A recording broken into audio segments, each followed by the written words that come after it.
यहाँ पर शायद मुझसे ज़्यादा जानकार लोग मौजूद हैं, लेकिन आज जो मैंने देखा, जो सुना, मुझे बहुत ही आश्चर्य हुआ।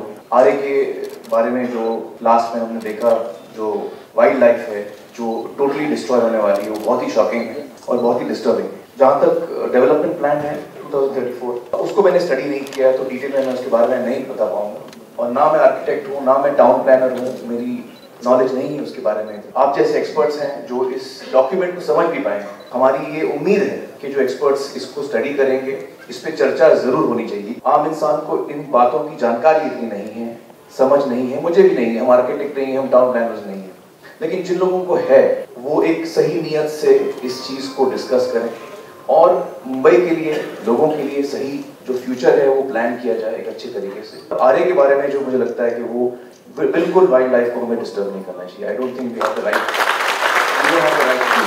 इसमें इंडिविजुअल एफर्ट मेरा हो, आपका हो, आपका हो, वो भी कोई मामूली चीज़ नहीं है। अलग अलग भी हम बहुत काम कर रहे हैं, कोशिश करते हैं। मुझे राज्यसभा में भेज दिया तो जो भी छोटा मोटा मैं कर सकता था, यही कर सकता था कि भाई जो फंड दिया जाता है हमको, वो अपने इस शहर को, जिसने हमको इतना दिया है उसे हम भी कुछ तो, जो कि कुछ भी नहीं है, सच पूछिए तो ऐसा समझना कि कोई बहुत बड़ा काम कर लिया मैंने, ऐसा नहीं है कुछ। इस शहर को इंडिविजुअल्स ने बर्बाद नहीं किया है, बिल्डर लॉबी और पॉलिटिशियन की साथ। सही कहा आमिर साहब ने, मैं भी उन्हीं की तरह ना आर्किटेक्ट हूँ, टाउन प्लानर हूँ, लेकिन एक बेसिक कॉमन सेंस की बात होती है। ये जो डीपी है, डेवलपमेंट प्लान है, ये फंदा है, ये फंदा है इस शहर के गले में। अब बस खींचने की कमी है। ये फंदा आप काटेंगे कि नहीं काटेंगे, ये फैसला।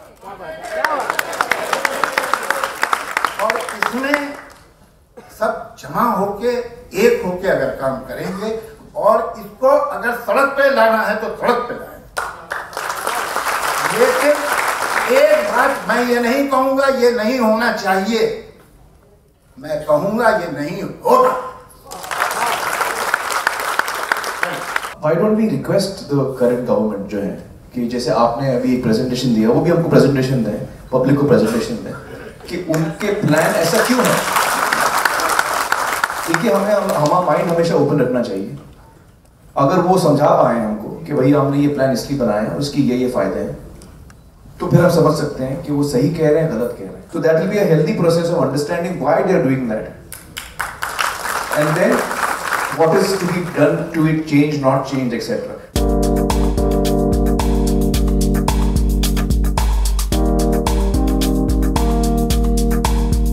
अल्टीमेटली जो सरकार कर रही है वो हम लोगों के लिए ही कर रही है।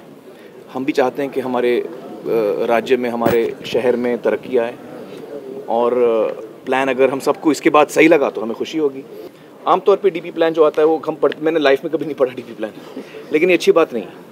और डीपी प्लान पढ़ना और समझना भी मुश्किल होता है। बहुत बार ऐसा होता है कि हम अपने दैनंदिन जीवन में इतने बिजी हो जाते हैं कि बहुत सारी जानकारी हम हासिल नहीं कर पाते। हम सबकी गलती है, मेरी भी गलती है कि मैंने इसके बारे में जानकारी हासिल करने का प्रयास नहीं किया। आज यहाँ पर आया हूँ तो बहुत सारी जानकारी मुझे आज प्राप्त हुई। जब भी कोई डीपी प्लान बनता है, नई चीज़ें हो रही है, चेंजेस हो रहे हैं अपने शहर में, तो शहरवासियों को ये सारी जानकारी पहुँचाने का काम उनका है। शायद कभी कोई कॉज होता है तो we go all out of a way, जैसे टीबी का कॉज हो या एड्स के खिलाफ हो या ऐसे कोई कॉज हो, तो भी इन्फोर्स के ये सब हो रहा है आपके आजू बाजू, please take care of it, save the tiger हो, उसी तरह सेव द सिटी।